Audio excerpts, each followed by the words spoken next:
Mon nom est François Légaré de l'Alliance numérique et bienvenue à ce petit retour en arrière sur notre événement.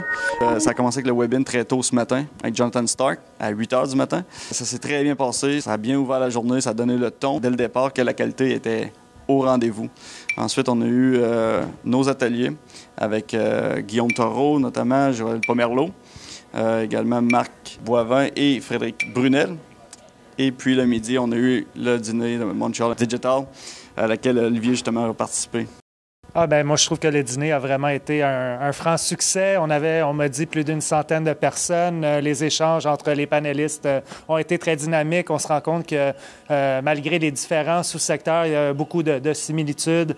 Il y a un très grand présent et aussi beaucoup d'avenir en ce qui a trait aux tablettes.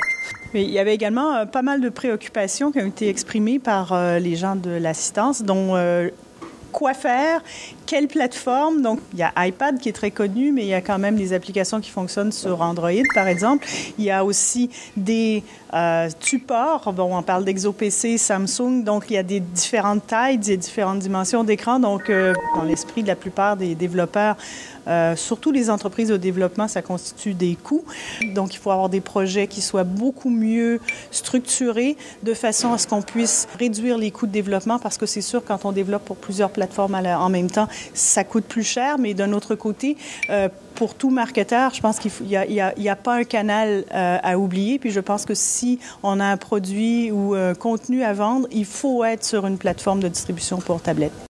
Moi, j'ai d'un secteur, les jeux vidéo, mais j'ai beaucoup appris en ce qui a trait au secteur convergent. Alors, je suis sûr que la plupart des gens également, au-delà des panélistes, ont apprécié. Il y a au moins une convergence qui est arrivée. Évidemment, on a eu sur place Alliance Internet, Alliance Mobilité, Alliance e-learning et Alliance Jeux. Donc, 4 secteurs qui, généralement, ne se côtoient curieusement pas, mais qui utilisent les mêmes technologies, qui ont les mêmes enjeux, les mêmes défis et qui pourraient probablement solutionner plus facilement certaines problématiques ensemble.